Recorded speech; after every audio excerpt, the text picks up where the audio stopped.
What if I told you that the deepest vision of God does not descend from the sky, but appears in a human face?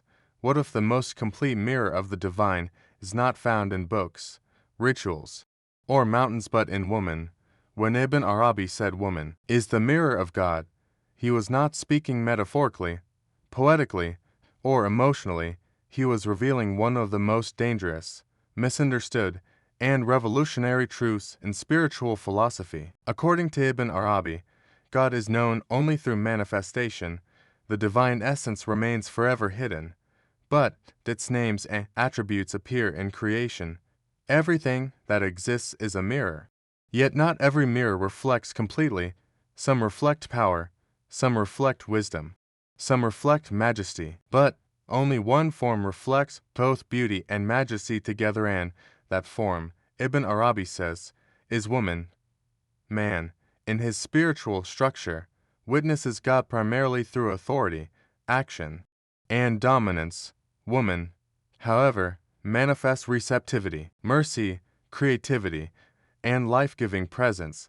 And God, Ibn Arabi reminds us, describes himself first as Ar-Rahman, the infinitely merciful. Mercy requires a womb. Creation itself requires receptivity. That is why the divine act of creation mirrors the feminine reality before the masculine one. Ibn Arabi explains that when a man truly knows God, his highest witnessing occurs not in isolation, but in love, and love reaches its perfection only through woman.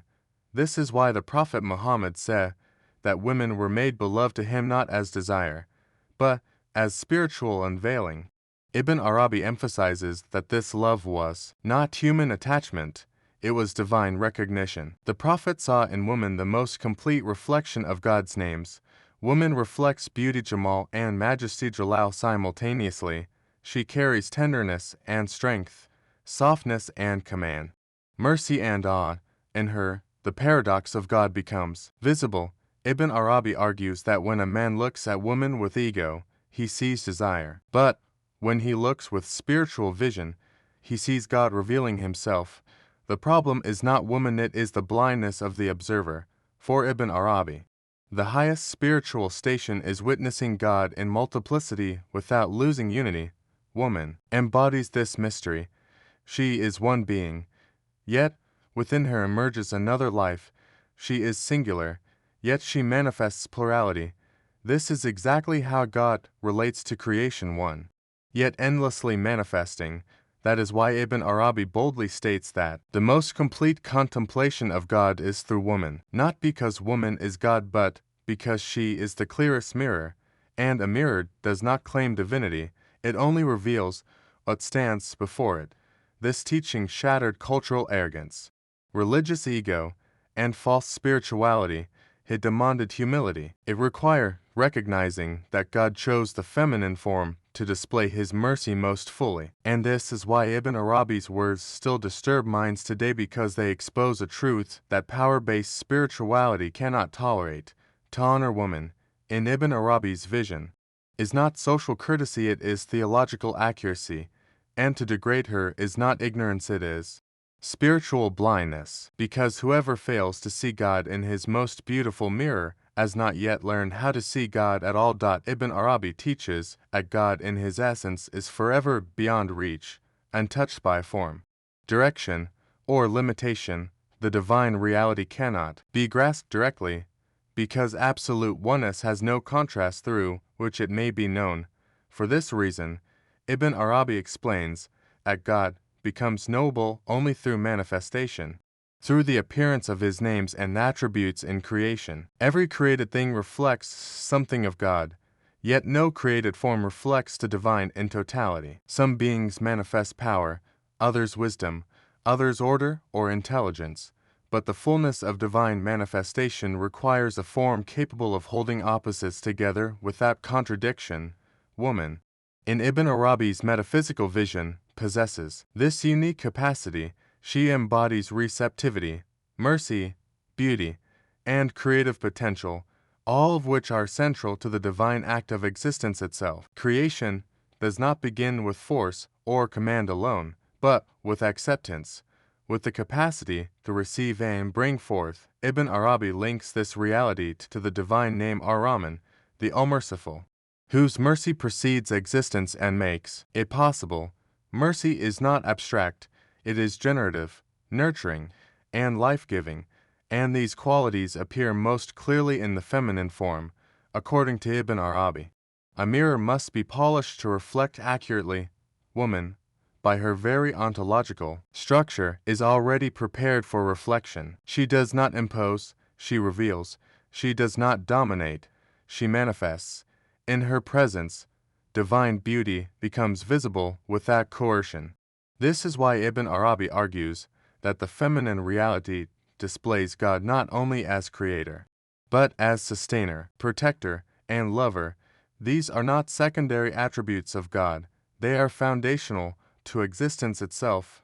Man, in contrast, often reflects divine attributes related to action, authority, and outward power.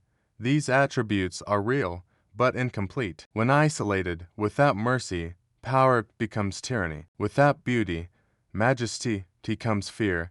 Woman unites what appears divided. In her, tenderness exists alongside strength, vulnerability alongside resilience. This unity mirrors the divine balance between beauty and majesty, which Ibn Arabi sees as the core harmony of the cosmos. Ibn Arabi further explains that true knowledge of God is experiential, not theoretical. It arises through witnessing. Ibn Arabi understands spiritual vision as a matter of perception rather than position, awareness rather than authority. For him, the way one looks determines what one sees. If consciousness is rooted in dominance, separation, and control, then reality appears fragmented and limited. But when perception is purified through love, the veil between the seeker and the divine begins to dissolve. Love, in this sense, is not emotion or attachment, it is the capacity to recognize unity within multiplicity. Within this framework, woman becomes the decisive test of spiritual sight. Ibn Arabi argues that many claim to seek God, yet fail at the most immediate level of witnessing. They speak of transcendence, but cannot recognize divine presence in relational reality. Woman, as the locus where beauty and majesty meet, exposes the quality of one's inner vision. To the ego, she appears as object, temptation, or possession. To awakened consciousness, she appears as revelation. The difference lies not in her form, but in the observer's state. For Ibn Arabi, love is the only faculty capable of holding paradox without distortion. Rational dominance seeks to categorize, define, and control, but divine reality cannot be reduced to concepts. Love, however, allows opposites to coexist without conflict. Woman embodies this mystery naturally. She manifests gentleness without weakness and authority without violence. In her presence, the illusion that power and compassion are opposites collapses. This is precisely the divine unity that Ibn Arabi insists must be witnessed, not merely affirmed. He further explains that spiritual blindness often disguises itself as moral superiority. Those who approach woman with fear, suppression, or objectification believe they are protecting spirituality, when in truth they are defending their own inability to see. Ibn Arabi is uncompromising here. Whoever fails to recognize God in his most beautiful manifestation has not yet learned how to recognize God at all.